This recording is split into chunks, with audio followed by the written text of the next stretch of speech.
अब तक हमने क्या सीखा अल्टरनेटिंग करंट में? हमने इस चैप्टर में यही सीखा कि अगर आप किसी सर्किट में अल्टरनेटिंग वोल्टेज देते हो, और वो वोल्टेज देते हो अगर आप मान लो इफ V इक्वल टू आपने अप्लाई किया V naught sine omega T, अगर हमने ये वोल्टेज दिया है V equal to V naught sine omega T, तो करंट का वैल्यू आपका एक बार आया था V naught by R sine omega T plus में जीरो कुछ नहीं था, क्योंकि याद करो प्योरली ये हम समझा चुके थे लास्ट क्लास, फिर से बोल रहे ये था आपका प्योरली रेजिस्टिव, याद आ लास्ट क्लास, लेकिन हम फिर भी आपको याद दिला रहे हैं। एक था आपका I इक्वल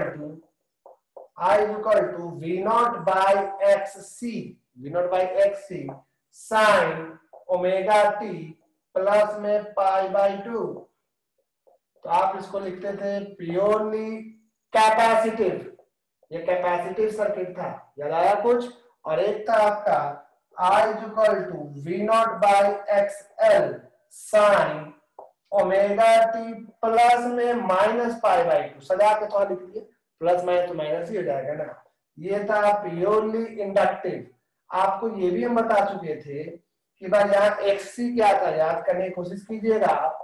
एक्ससी असल में 1 बाई ओमेगा सी था, ओमेगा मतलब 2 पाई फ्रीक्वेंसी इनटू में सी, यही था एफसी और एक्ससी। और आपको एक्सएल क्या था अगर हम पूछे तो एक्सएल ओमेगा एल था, मतलब 2 पाई एफ इनटू एल, जिसमें कि एक आपका डायरेक्टली प्रोपोर्शनल था फ्रीक्वेंसी के और एक इनवर्सली, दोनों ही रेजिस्टेंस था। इसको भी रिएक्टेंस कहते थे, इसको भी रिएक्टेंस कहते थे। एक रिएक्टेंस ऑफ कैपेसिटर था, एक रिएक्टेंस ऑफ इंडक्टर था, दोनों का ही ऐसा यूनिट ओम था। एक को लो पास फिल्टर कहते हैं, एक को हाई पास फिल्टर कहते हैं। किसको और क्यों कहते हैं ये दिमाग में रखिएगा, भूलिएगा मत, ये सब बातें हम बोल चुके थे। याद आ रहा है कुछ कुछ? ठीक है।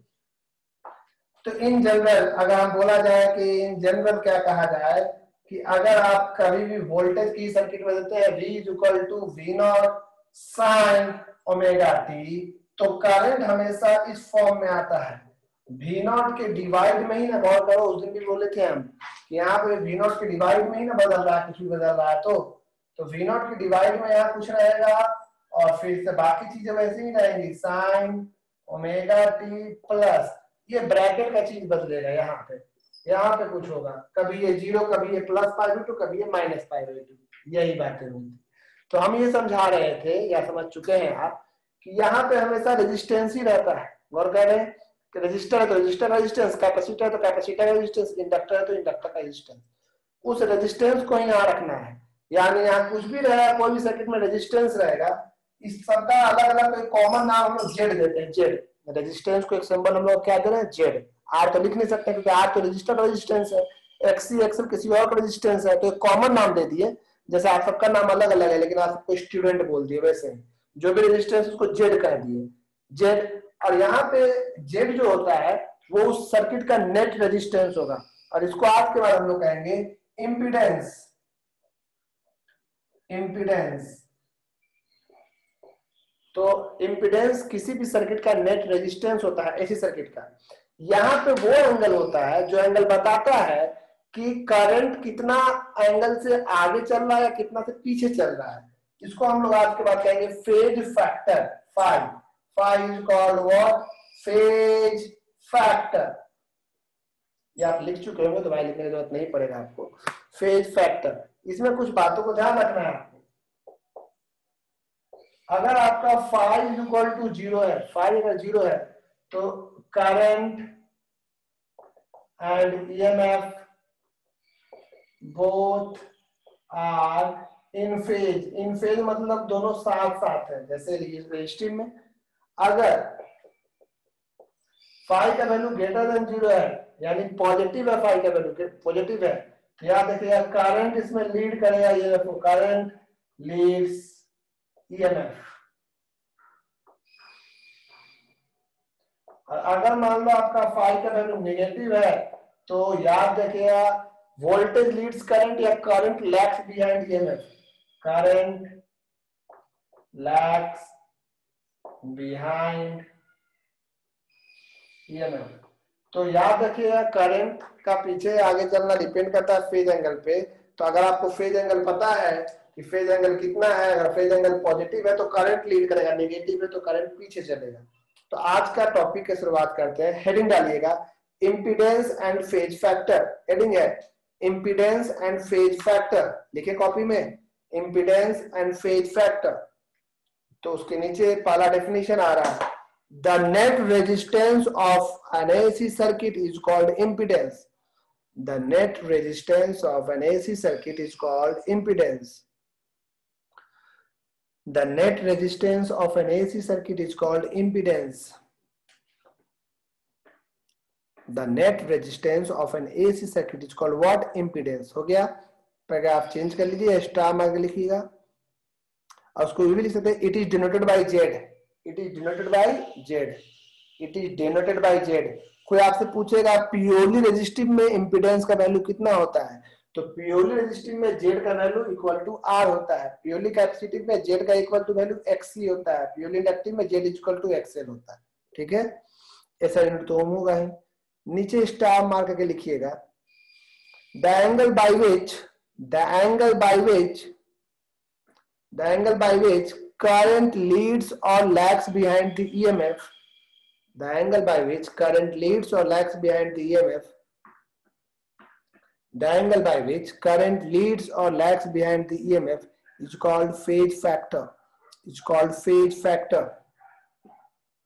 The angle by which current leads or lags behind the EMF, the angle by which current leads or lags behind the EMF is called phase factor. It's called phase factor.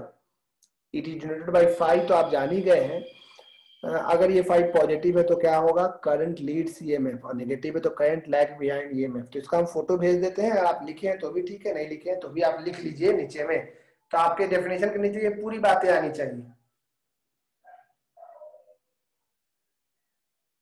Connect हो रहा है फिर disconnect हो जा रहा है, क्योंकि आज बहुत लोग का ये मैसेज आ चुका है अभी तक, बहुत लोग, यानी 7 लोग है, 7 लोग का आ चुका है, 7-8 लोग का। तो आपको तो मेहनत हम रिकॉर्ड कर ही दे रहे हैं।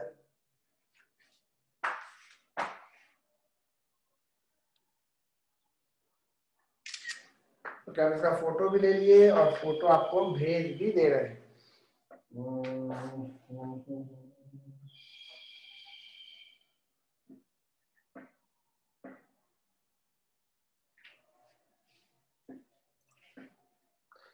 बिट्टू क्लास कर रहा है कि नहीं जी? आदित्य, बिट्टू देखो हाथ उठाओ, देखे है कि नहीं। कुछ लोगों पे हमको डाउट है तो चेक करना पड़ेगा। बिट्टू हाथ उठाओ, क्लास कर रहे हो कि नहीं? यानी आज फिर फांकी मारा है। ठीक है बिट्टू, हाथ गिरा दो, यानी तुम अवेलेबल है। गुड गुड गुड गुड, हाथ गिरा दो। तो ये हम फोटो भेज दिए आपको। अब हम आपको कुछ सिखा रहे हैं जिस मेथड को सीखना जरूरी है, कैसे बनाते हैं। आदित्य फिर कुछ पूछना है तुमको? तो इतना हाथ रेज क्यों कर रहा है Bittu?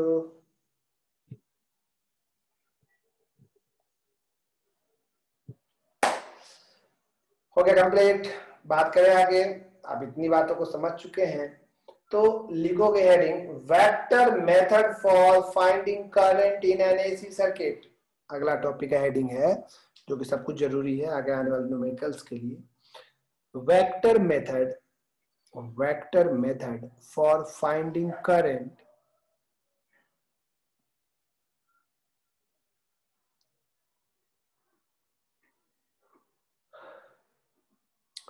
vector method for finding current in an AC circuit। Vector method for finding current in an AC circuit. आपको हम वेक्टर मेथड सिखाने वाले हैं, कैसे फाइंड करते हैं current in an AC circuit. वो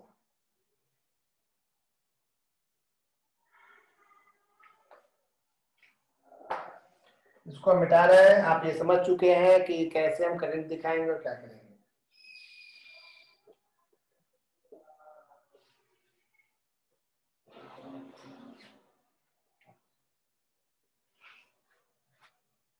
इतने लोगों का नेटवर्क इशू है तो आज क्लास लंबा नहीं लेंगे, घबराइएगा नहीं। आज जनरल नेटवर्क मतलब जिनका एयरटेल है सिर्फ उन्हीं का इशू है पूरा। वाईफाई जियो वाले तो मस्त है, कि मेरा तो नेटवर्क एकदम औसम है, आज कोई लफड़ा नहीं हो रहा है। जियो वालों को ठीक है, एयरटेल तो मैं दिखाता ही नहीं, इससे एयरटेल हम यूज ही नहीं करते हैं। तो बात करने जा रहे हैं हम लोग वेक्टर मेथड के ऊपर। तो वेक्टर मेथड में कैसे काम करते हैं वो समझने की कोशिश करते हैं हम लोग, समझिएगा। टॉपिक का नाम तो आप समझ चुके हैं, vector method for finding current in an AC circuit. Vector में आपको ये पता है कि हर एक वेक्टर अगर P है और दूसरा वेक्टर अगर Q है, और अगर मान लो वो दोनों एक दूसरे के साथ 90 डिग्री के एंगल पे है, तो आपको पता है ना कि वेक्टर में दो को जोड़ते कैसे हैं, पैरेललोग्राम लॉ में। इसका रिजल्टेंट यही होगा, रिजल्टेंट वेक्टर आर। तो रिजल्टेंट का फॉर्मूला क्या होगा, मैग्नीट्यूड का आप जवाब देगा root under P square plus Q square plus 2pq cos theta. यहाँ कॉस थीटा 90 है, कॉस 90 0 होता है, इसीलिए रिजल्टेंट का formula P square plus Q square, यही रिजल्टेंट का फॉर्मूला। तो दो वेक्टर अगर आपस में 90 डिग्री पे होता है तो सीधे रिजल्टेंट लिखते हैं root under P square plus Q square. अगर दो वेक्टर एक ही डायरेक्शन में है 5 और 3 तो रिजल्टेंट सीधे जोड़ देते हैं 5 3 8। अगर अपोजिट में है तो सीधे घटा देते हैं 5 - 3, यही तो है। अब ये रिजल्टेंट कितने एंगल पे गया है, ये एंगल मान लो कुछ भी आप लिखते थे फाई या फाई लिखते हैं मान लो, तो tan फाई कैसे लिखते थे, देखो एक ट्रायंगल बन जाता है, tan phi perpendicular by base, तो tan phi is equal to perpendicular Q base में p, phi is equal to लिख देते थे tan inverse q by p, यही लिखते थे ना आप। 11th क्लास याद दिला रहे हैं, 11th क्लास में आप वेक्टर कुछ ऐसा ही करते थे, इसमें कुछ नया बात तो बताया नहीं। अब सुनो, आपका सर्किट में या तो इंडक्टर होगा या तो कैपेसिटर होगा या तो रेजिस्टर होगा या तो तीनों होगा या तो कोई दो होगा, मिक्सचर बना के कुछ भी हो। वेक्टर मेथड से हम उसको कैसे बनाएंगे वो समझिए।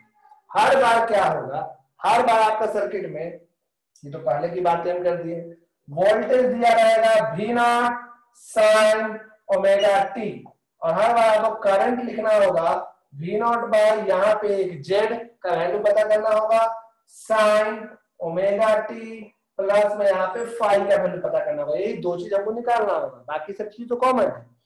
जेड है नेट रेजिस्टेंस, मतलब सर्किट में जितना भी रेजिस्टेंस होगा सबको जोड़ना होगा, लेकिन कोई सेम फेज में है कोई सेम फेज में नहीं है, इसीलिए सबको वेक्टर मेथड से जोड़ना होगा। क्या तरीका है वो सुनिए। कॉल है, 1 मिनट बस।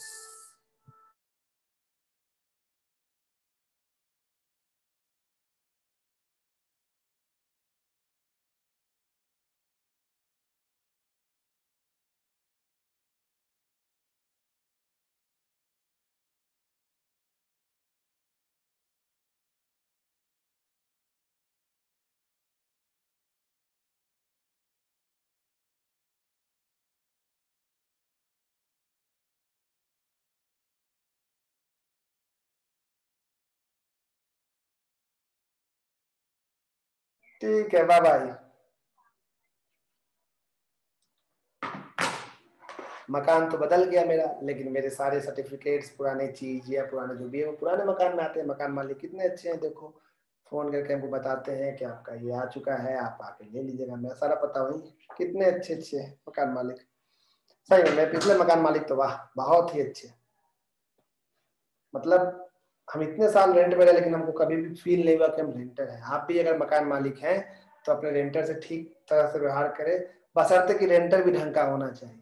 अब रेंटर ना लाएगा तो तुम भी कितना ढंग से रहोगे, दोनों ये तो दो तरफा हिस्सा है। ऐसा ये सास बहू का किस्सा है, रेंटर मकान मालिक दोनों एक दूसरे को देख नहीं सकता, सीधी सी बात है, लेकिन झेलना दोनों को पड़ता है।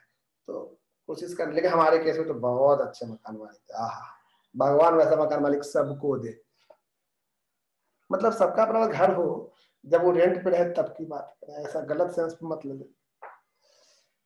तो वेक्टर मेथड में हमें ध्यान देना है, समझिएगा। आप लोग में से कई लोग का नेटवर्क जा रहा है। 3 चीजें हैं, रेजिस्टेंस इन कैपेसिटर में रहता है, रिएक्टेंस इंडक्टर में रहता है, रिएक्टेंस ऑफ इंडक्टर। तो कभी भी रेजिस्टेंस दिखाना हो तो हमेशा याद रखिएगा, रेजिस्टेंस हमेशा एक्स एक्सिस की ओर दिखाएंगे। कभी भी कैपेसिटर हो, सर्किट में कैपेसिटर हो तो कैपेसिटर का रेजिस्टेंस हमेशा प्लस वाई में दिखाएंगे, एक्ससी। कैपेसिटर का रेजिस्टेंस, क्योंकि करंट रेजिस्टर की हो जाता है तो कैपेसिटर का रेजिस्टेंस एक्ससी, क्योंकि कैपेसिटर में करंट लीड कर रहा था ना 90 से, ये हमेशा प्लस वाई की ओर दिखाएंगे, याद रखिएगा। और कभी भी इंडक्टर रहा सर्किट में तो उसके लिए एक्सएल नीचे की ओर दिखाएंगे, याद रखना। वो प्लस में पाई बाई 2, ये माइनस में पाई बाई 2। तो सर्किट में तीन ही चीज रहेगा, रजिस्टर, कैपेसिटर, इंडक्टर। जैसे देखो हम सिखाने की कोशिश करते हैं, आपको समझ में आ जाए तो काम बन जाएगा। अब मान लो सर्किट में सिर्फ प्योरली रजिस्टिव है तो जेड की जगह आर डाल देंगे, और फाई है तो एक्स एक्सिस के साथ एंगल है, तो ये एक्स एक्सिस में ही खींचा गया है तो फाई की जगह पे 0 डाल देंगे, तो V naught by R sine omega T. अगर मान लो कैपेसिटिव है तो जेड की जगह एक्सी डाल देंगे, और ये 90 डिग्री के एंगल पे है एक्स एक्सिस के साथ, ऊपर एंटी क्लॉकवाइज एंगल पॉजिटिव होता है ना, इधर से एंटी क्लॉकवाइज एंगल है तो प्लस पाई बाई 2, इसमें माइनस पाई बाई 2, ये तो आप समझ लें। लेकिन अब सर्किट को मिला रहे हैं हम लोग। सबसे पहला सर्किट आप देखो, सी आर सर्किट या सी आर सर्किट एक ऐसा सर्किट जिसमें कैपेसिटर और रेजिस्टर दोनों मिक्स हो। ध्यान से, एनालिटिकल मेथड से प्रूफ नहीं कर रहे हैं, वेक्टर मेथड से प्रूफ कर रहे हैं, सिलेबस में वही पढ़ना है। एनालिटिकल से ये तीनों काम किए जिसमें लूप लो लेते थे, इक्वेशन बनाते थे। अब वेक्टर मेथड से देखो चुटकियों में हो जाएगा। ये एक कैपेसिटर है और ये एक रेजिस्टर है, सी और आर। इसको एक सर्किट में जोड़ा गया है जिसका voltage V equal to V naught sine omega T है। तो आपको बताना है कि करंट कितना होगा।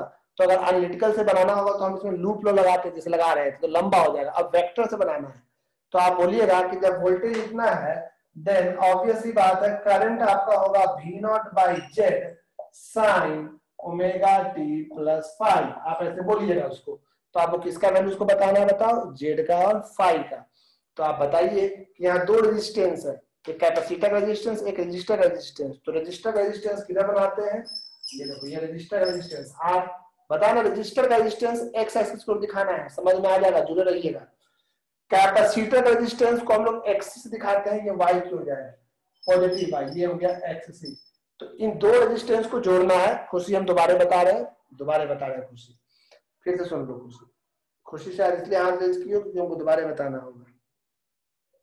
बार बार लेफ्ट हो जा रहे हैं, रिकॉर्ड कर देंगे, ज्वाइन नहीं हो रहा है। ओके ठीक है खुशी, हम रिकॉर्ड कर चुके हैं ऑलरेडी। आज कई लोगों का लेफ्ट हो जा रहा है। प्रिया का वीडियो ब्लर आ रहा है, कोई बात नहीं है प्रिया।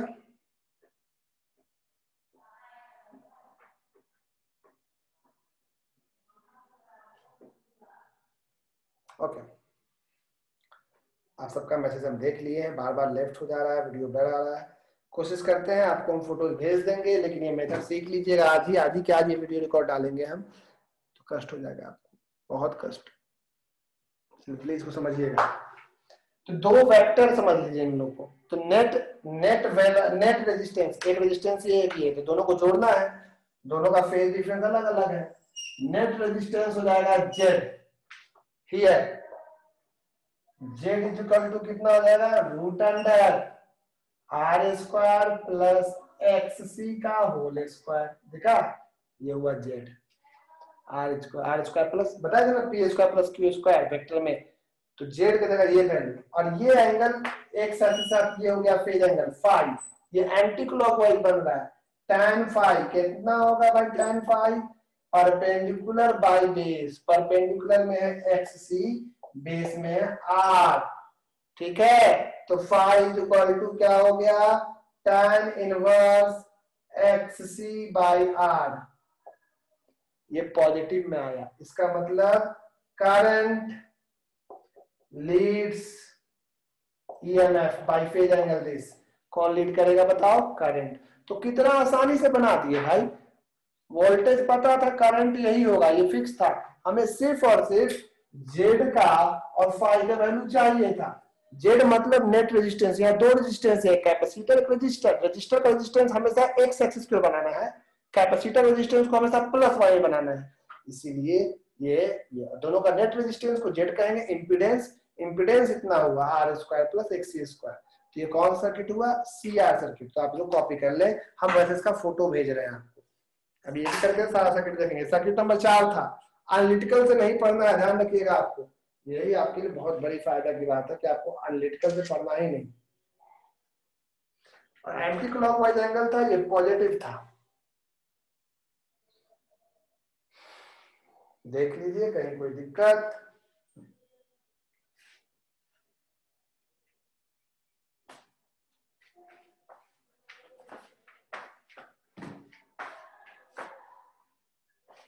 कोई समस्या कहीं भी तो आप प्लीज बोलिए।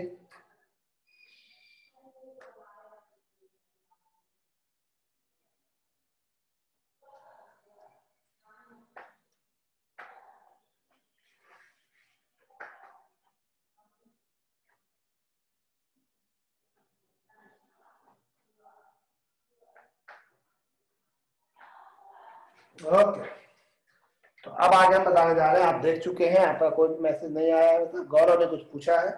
गौरव भैया करंट कैसे लीड करेगा? देखो यहाँ पे फेज फैक्टर से ही हम लोग पता चलेगा।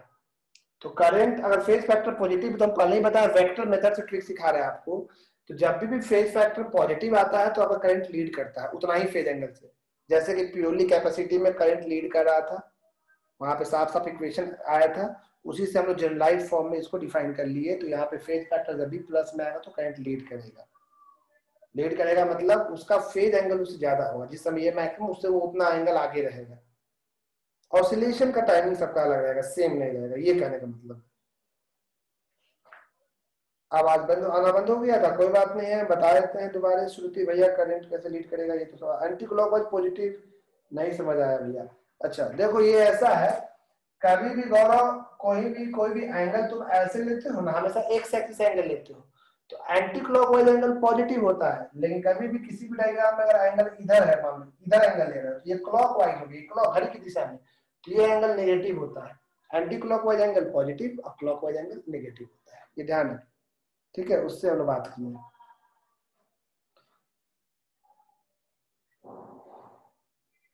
हाँ खुशी रिपीट तो कर दिए हम, बार बार लेफ्ट हो जा रहा है। दो दो खुशी है क्या बैच में? एक और खुशी है, रिपीट बोलिए जो। हाँ खुशी, हम इसको फिर से बताते हैं, ध्यान से सुनना एकदम अच्छे से। लेकिन बस सर्किट बदल रहे हैं, नेक्स्ट सर्किट में जा रहे हैं, अपने आप समझ में आ जाएगा। ये CR सर्किट था, इसमें कैपेसिटर और रजिस्टर था। उसी तरह से LR सर्किट भी हो सकता है जिसमें इंडक्टर और रजिस्टर हो। देखो समझा रहे हैं दोबारा, घबराएंगे नहीं। और वीडियो जरूर देखेंगे आप सब, चैनल सब्सक्राइब किए हुए हैं, आपको तुरंत मैसेज आ जाता होगा जैसे वीडियो आपका अपलोड करते हैं। 11th का भी अपलोड करते हैं तो वो भी आपको मैसेज आता होगा, लेकिन आप देख लीजिएगा कि वो 11th का है, 12th का आपका नहीं रहा तो मत देखिएगा। तो जल्दी ही आप वीडियो जब डाल देंगे आप उसमें जरूर देखिए, वो तो बिल्कुल साफ साफ दिखेगा। वहां पे जो स्क्रीन में जैसा दिख रहा है वैसा दिखता है, ब्लर होने का चांसेस नहीं है। तो बस 5-10 दिन की तो बात है, उस इतना दिन जब झेल गए तो ये थोड़ा दिन झेलने में क्या है, फिर तो आपको ऑनलाइन ऑफलाइन मिलेंगे ही हम। ठीक है ना, हम भाग कहीं नहीं जा रहे हैं। खुद सोचिए ना, हम क्यों नहीं ऑफलाइन चालू करना चाहेंगे? देखिए सब टीचर मरा जा रहा है कि बच्चा कहीं भाग ना जाए। कोचिंग वाला सब जल्दी जल्दी खोल रहा है इलीगली, ताकि बच्चा हम पकड़ ले, बच्चा कहीं भागे नहीं। हाँ भाई हम कोचिंग पढ़ा तुम आओ, बच्चा लोग बहुत सारा जा रहा है, ज्वाइन कर रहा है कि हम ऑफलाइन शुरू हो गया है। सब प्रैक्टिस लगा रहा है, हमको पता है सबका बुद्धि, लेकिन हम ऐसे नहीं जा सकते हैं। कई मेरे जान पहचान के मेरे लोग हैं जो कि चालू करके बैठे हैं, बोले बेकार आप डर रहे हैं, कमाने का मौका है। कोई पॉइंट हुआ यार, यहाँ पे आदमी मरेगा, फिर से आया कोरोना, फिर फंसेगा सब। तो गवर्नमेंट अलाउ करेगा तो सुरक्षा मेजर के साथ हम जरूर खोल देंगे। कि आप लोग हर दिन हमको पका रहे हैं मैसेज में अलग अलग तरीके से कि भैया खुल जाता और ठीक रहता, दिक्कत है ये वो है, करो बहाना, पढ़ने वाला तो कैसे ही पढ़ ही लेगा। ओके देखिए यहाँ पे हम दोबारा समझाने की कोशिश करते हैं आप, ठीक है। मान लीजिए इस बार सर्किट हम लिखते हैं LR सर्किट, LR सर्किट, सुनना ध्यान से। LR सर्किट नाम से ही क्लियर है, इसमें एक इंडक्टर और एक रेजिस्टर होगा। देखो ये है एक इंडक्टर और ये है एक resistor. This one is your L, this one is your R। ये हो गया आपका LR सर्किट। ध्यान से सुनना, शुरू से समझा रहे हैं, कहीं कोई दिक्कत नहीं है। LR सर्किट, एक है L एक है R, इंडक्टर रेजिस्टर, कहीं कोई दिक्कत नहीं। यहां पे आपका एक alternating voltage source V is equal to V naught sine omega of t, है ना। तो आप जानते हैं इसमें करंट निकालना है, तो since V is equal to V naught sine omega t है, तो ये रख लीजिए कि current I is equal to, confirm है कि वी नॉट डिवाइड में कुछ आएगा इम्पीडेंस यानी resistance sign omega T. AC बड़ा चैप्टर है, नॉलेज में बहुत चाहिए, power factor, power AC circuit, energy store, बहुत सारी चीजें हैं, ट्रांसफार्मर। सिलेबस में है नहीं है, पढ़ना तो सब कुछ है, हम लोग को पहले ही समझा है, तो नॉलेज में आप अधूरे रह जाएंगे, क्योंकि सिर्फ इस साल के सिलेबस रिड्यूस किया ना, अगले बार के लिए करेगा ना, पिछले बार के लिए किया था, तो उन सब बच्चों के कंपटीशन में आप क्यों अनपढ़ गवार बन के रहिएगा भाई। हाँ, एग्जाम से उस टॉपिक को मत पढ़िएगा, छटनी हम करवा देंगे, अभी तो पढ़ लीजिए, कौन सा अभी खेती कुदाली करवा दे रहे हैं आप, मुझे लग रहा है कि उल्टी हो जाएगा, है कि नहीं। साइन ओमेगा टी प्लस में 5, तो आप गौर करो, हमें यही दो चीज पता करना है, एक जेड और एक फाई, यही ना। तो अब यहाँ पे दो चीजें, रेजिस्टेंस को हमेशा किधर बनाने बोले हैं, रेजिस्टेंस को हमेशा एक्स एक्सिस की ओर बनाने बोले हैं, और जहां इंडक्टर होगा, इंडक्टर के रेजिस्टेंस को एक्स एल कहते हैं, और ये हमेशा नेगेटिव वाई की ओर बनाने बोले हैं। वेक्टर मेथड में रूल ही लिखवाए सीधे, वेक्टर मेथड रूल लाया गया ताकि ये एनालिटिकल से आसानी से बन जाए, एनालिटिकल में वही रिजल्ट आने वाला है, लेकिन आपके सिलेबस में आसान क्या न्यूमेरिकल सब बनाने के लिए जल्दी होता है। तो इधर आपका हो गया एक्स एल दिख रहा है, तो दो रेजिस्टेंस हो गए, एक इंडक्टर का रेजिस्टेंस और एक रेजिस्टेंस हो गया रेजिस्टर का, तो दोनों मिला के नेट रेजिस्टेंस किधर जाएगा, तो ये देखो नेट रेजिस्टेंस दोनों को मिला के ये गया आपका नेट रेजिस्टेंस जेड, जेड हुआ, जेड इज इक्वल टू कितना हो जाएगा, root under R square plus X L का स्क्वायर, लिखेंगे here Z is equal to root under, Z क्या है लेकिन मत भूलिएगा, Z is your impedance, net resistance दोनों को मिला के R square plus X L का स्क्वायर, ये जेड हो गया। और इस बार देखो एंगल नीचे की ओर आ रहा है, क्लॉकवाइज एंगल आ रहा है, क्लॉकवाइज, यानी फाई इस बार आपका होगा phi equal to tan inverse perpendicular by base. देखो ट्रायंगल ऐसा बनता है ना, ये ट्रायंगल, तो ये परपेंडिकुलर, ये बेस, परपेंडिकुलर इसके सामने ये है, यानी ये एक्सएल, ये X L, X L by R, X L कितना है पता है ना, ओमेगा एल या 2 पाई एफ इनटू एल, वही हो गया। इस बार tan इनवर्स जो आएगा आपका, ये वैल्यू नेगेटिव में आएगा, नेगेटिव में आएगा, इसका मतलब क्या बोलेंगे, नेगेटिव खुद से लगाना है क्योंकि एंटी क्लॉकवाइज एंगल है, मतलब इस बार current lags behind EMF by phase angle phi is equal to tan inverse XL by R, ठीक है। तो ये आपका LR सर्किट हो गया, कितना आसान तो था, सो सिंपल। अभी LC सर्किट देखो, तीन चीजें L C R, L और C को, L और R को मिला दिए, R और C को मिला दिए, और L और C को हम मिलाएंगे अलग से वो पढ़ाएंगे, LC बिल्कुल ही यूनिक टॉपिक है। अब तीनों को मिला दो तो क्या बन जाएगा, एल सी आर, तीनों को मिलाने जा रहे हैं, इसको कॉपी कर ले आप। इसमें कोई डाउट है क्या अभी भी, अब तो आसानी समझ में आ गया होगा दो सर्किट के बाद। जितना रेजिस्टेंस सबको जोड़ना आता है कुछ नहीं है, बहुत ही इजी चैप्टर है ये, एक बेसिक आइडिया हो गया ना तो चैप्टर बहुत इजी है। लो हम फोटोज भेज दे रहे हैं।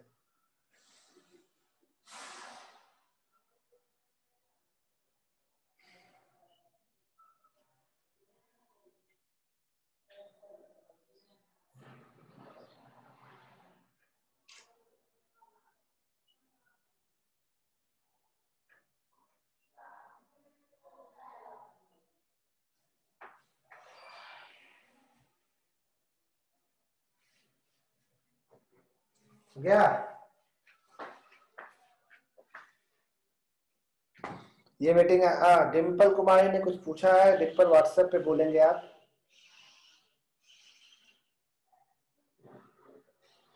डिम्पल भैया एफ आई का वैल्यू कैसे पुट किए हैं, फाई का वैल्यू, ओ ये वाला फाई, tan फाई, एक ट्रायंगल में tan थीटा होता है परपेंडिकुलर बाय बेस, इस बार ये है परपेंडिकुलर, ये है बेस, ट्रायंगल दिख रहा है, परपेंडिकुलर के सामने ये लाइन है, यानी ये पैरेलल, तो दोनों वैल्यू सेम एज्यूम करेंगे, ये एक्सएल तो ये भी एक्सएल, और बेस ये है आर, ठीक है, उससे लेके परपेंडिकुलर बाय बेस। अगला सर्किट जो हमारा है उसका नाम है LCR सर्किट, LCR, तीनों चीजें हैं इसमें। ये बताते बताते हो सकता है मीटिंग एंड हो जाए, क्योंकि मात्र 5 मिनट मीटिंग बच रहा है मेरे पास, 7 मिनट 6 मिनट, तो आज हम सोचते एक ही मीटिंग लेंगे, दूसरा मीटिंग नहीं लेंगे, लेकिन अब आज ले लेते हैं। वो मीटिंग लंबा नहीं जाएगा क्योंकि इतने लोग बोले कि नहीं हो पा रहा कनेक्ट, नहीं हो पा रहा कनेक्ट, कि मैं दिमाग खराब हो गया। तो आज सेकंड मीटिंग मत मिस कीजिएगा अभी, क्योंकि एलसीआर दिखा के जल्दी ही छुट्टी कर देंगे, परेशान नहीं करेंगे आपको। मैक्सिमम 4:20 तक जाएगा, उससे आगे 4:15। अब ठीक 4:15 4:20 तो जाएगा ही।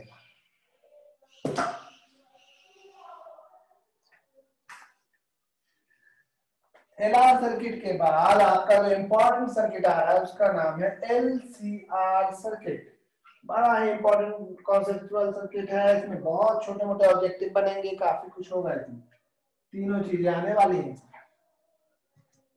टॉपिक का नाम है LCR circuit. LCR circuit, LCR में क्या होगा भाई? अच्छा, एलसीआर का एनालिटिकल भी आपको हम बताना चाह रहे थे, लेकिन सिलेबस में हटा दिया है, वो लंबा थोड़ा 2 पेज का एनसीईआरटी में किया है। मन होगा तो हम लोग कर भी लेंगे क्लास बाद, एनालिटिकल मेथड से प्रूफ। ठीक है, एलसीआर तीनों चीजें हैं यहाँ पे। क्या क्या है भाई? इंडक्टर है, कैपेसिटर है और रेजिस्टर है। एलसीआर।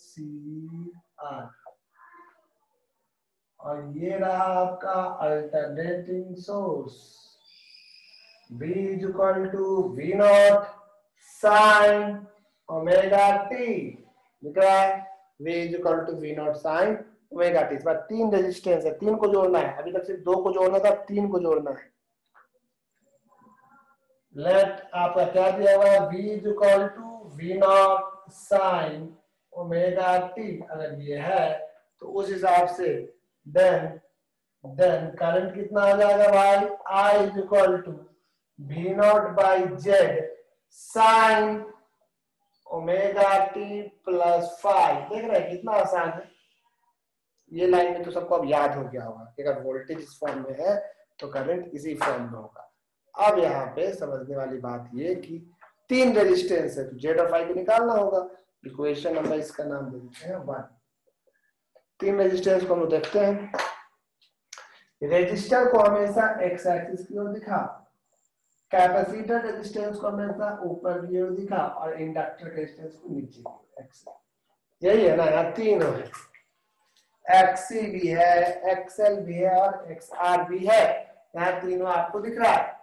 तो इस केस में आप अगर समझ पा रहे हैं तो तीनों वेक्टर को जोड़ने के लिए पहले 2 वेक्टर को जोड़ेंगे, उसमें जो आएगा उसको तीसरा को जोड़ेंगे। मान लो ये वाला 10 है, ये वाला 3 है, अपोजिट डायरेक्शन में, तो 10 में से 3 घटाएंगे तो 10 माइनस 3 7 बचेगा ना ऊपर। फिर ये और ये बचेगा खाली, क्योंकि इसका तो उससे घट जाएगा, या ये बड़ा होगा ये छोटा होगा तो नीचे की ओर एरो बचेगा। तो पहले एक्ससी और एक्सएल को हम लोग सोल्व करेंगे। यहाँ 3 केस हो सकता है एक्ससी बड़ा होगा एक्सएल से, पहला केस। दूसरा एक्सएल बड़ा होगा एक्ससी से। तीसरा हो सकता है दोनों आपस में क्या हो जाए? इक्वल हो जाए। समझ में आया? तो ये 3 केस हम लोग को देखना पड़ता है इसमें। जैक बोर्ड ये 5 नंबर में यही चीज एक्सप्लेन कर देता है जो अभी करने जा रहे हैं। सीबीएसई में समझदार होगा, न्यूमेरिकल डालता है इस पे, कभी कभी एक्सप्लेन करने भी उनको भी देता है। क्वेश्चन बैंक में आप देखिएगा, और इस बार तो आसान क्वेश्चन रहा तो देगा ही देगा। केस 1, केस नंबर पहला, when XC greater than XL। अगर ये बड़ा है इससे, ये भी रिएक्टेंस है, ये भी रिएक्टेंस है, ये रिएक्टेंस ऑफ कैपेसिटर है, ये रिएक्टेंस ऑफ इंडक्टर है, तो नेट रिएक्टेंस कितना होगा? नेट रिएक्टेंस मतलब पहले इन दोनों को, तो जो बड़ा है छोटा घटाएंगे। नेट रिएक्टेंस को हम लोग x से दिखा रहे हैं, x is equal to XC minus XL। यही होगा net reactance, XC minus XL। और इस बार ऊपर की ओर बचेगा net reactance x is equal to XC minus XL, क्योंकि नीचे छोटा है ऊपर बचेगा। इधर साइड आपका कौन था? R था ना।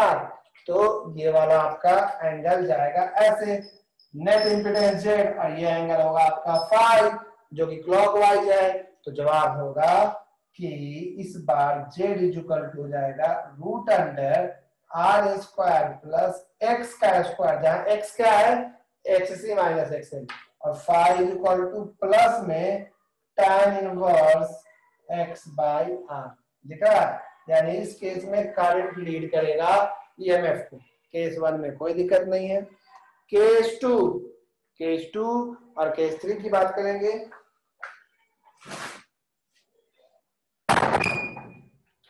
केस 2 और केस 3 की बात करेंगे हम लोग, तो केस 2 में खाली वेन एक्सी बड़ा के बजाय एक्सी क्या हो जाएगा, छोटा हो जाएगा एक्सेल से। तो इस बार केस 2 और केस 3 हम लोग अगले मीटिंग में ज्वाइन करेंगे। ये मीटिंग एंड हो जाएगा क्योंकि 1 मिनट में। इसका फोटो हम भेज दे रहे हैं। केस 2 केस 3 अगले मीटिंग में। केस 3 में रेजोनेंस की बात करेंगे और फिर उस पर कुछ सिखाएंगे आपको। अभी अगला मीटिंग जब हम ज्वाइन करेंगे तो आप सब अपना वीडियो ऑन कीजिएगा। वीडियो ऑन सबको करने का सकता नहीं, जो कर सकते हैं सिर्फ वही कीजिएगा, जिनको लगे कि नहीं घर में बहुत लोग हैं, ये है वो है, हम नहीं दिखना चाहते, कोई बात नहीं। आप में से जो कर सकते हैं तब तक लोग जुड़ेंगे, हम सबको देखेंगे। एटलीस्ट कितना दिन हो गया आपको देखे हुए, है कि नहीं। सब वीडियो ऑन कीजिएगा, सिर्फ जब तक सब जुड़ रहे हैं तब तक। मीटिंग एंड हो रहा है, इसका हम फोटो भेज दे रहे हैं। अगले मीटिंग को ज्वाइन कीजिए।